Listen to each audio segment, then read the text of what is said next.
আগে দিবেন কিন্তু এখানে লক আছে, ঠিক আছে? আপনারা দেখবেন লকটা, ঠিক আছে? এই লকটা আস্তে করে খুলবেন। ওনার সময় কিন্তু আমরা নিচ দিয়ে খুলতে গিয়ে আসসালামু আলাইকুম, ফাস্ট টেকনিশিয়ান ইউটিউব চ্যানেলে সবাইকে স্বাগতম। আমরা আবারও নতুন একটি ভিডিও নিয়ে হাজির হয়েছি। স্যামসাং J6 এখানে চার্জার সলিউশন, চার্জারের পিন কীভাবে খুলবেন এবং এ টু জেড আপনারা মোবাইল কীভাবে টাচ কীভাবে আলাদা করবেন। প্রথম স্টেপে আপনারা টাচটাতে হিট দিবেন, ঠিক আছে? হিট দেওয়ার পরে যদি আপনি হিটারে মেশিন নাতে হট গিন সাহায্যে আপনারা করে হিট দিবেন। আমি তো আপনার ভিডিও রং হয়ে যাবে, সেজন্য আমি সব কিছু স্টেপ করে দিতেছি, আপনাকে বুঝে দিতেছি। আমি মোটামুটি হিট দেওয়া শেষ, খোলা শেষ আমি এরকমভাবে। তারপরে আপনারা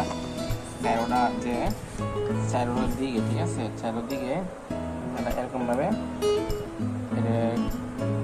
পেপার দিয়ে আপনারা সেই করে কাজটাকে আগে দিবেন কিন্তু এখানে লক আছে, ঠিক আছে? আপনারা দেখবেন লকটা, ঠিক আছে? এই লকটা আস্তে করে খুলবেন।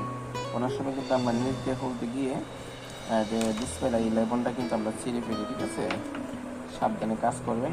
এই দেখেন এখন আমার টাচটাকে এখন আলাদা করতে হবে।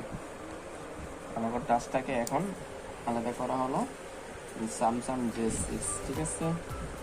এখন টাচটাকে আমরা আলাদা করলাম। আলাদা করে আপনারা একটা সিপ জায়গাতে রাখবেন, ঠিক আছে? সিপ জায়গাতে এটা রেখে দিলাম।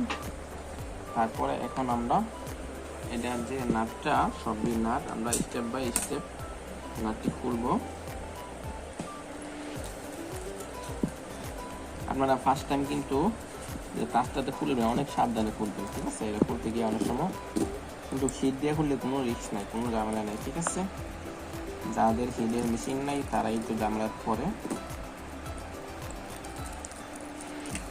সুদা করে দেখা করলে তো ভিডিওটা দেখা হলে কোন দেখবো, বুঝবো না। সে মোবাইল দেখা করলে সুদা করে তুই মোবাইল দেখা করলে না ভিডিওটা দেখা তুমি যেমন আমি করে রাখছো, বুঝছো না? মশলা করতেছি দেখেন দর্শক, সবজি নাট স্টেপ বাই স্টেপ করবেন।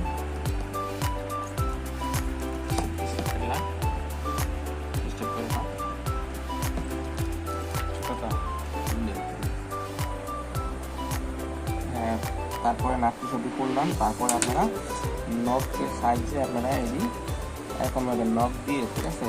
নখ দিয়ে বা যে কোনো কাটার দিয়ে বা যে কোনো একটা মাইনার দিয়ে আপনারা যেরকমভাবে সুবিধা, ঠিক আছে? এরকমভাবে রাস্তা করে খুলবেন, ঠিক আছে? ওই দেখুন আমি কিন্তু এই যে সিমেন্ট গাঁটটা খুলে নেবেন, আমি খুলতে মনে নাই। এরকম ভুল আবার আমার মতো কেউ করবেন না।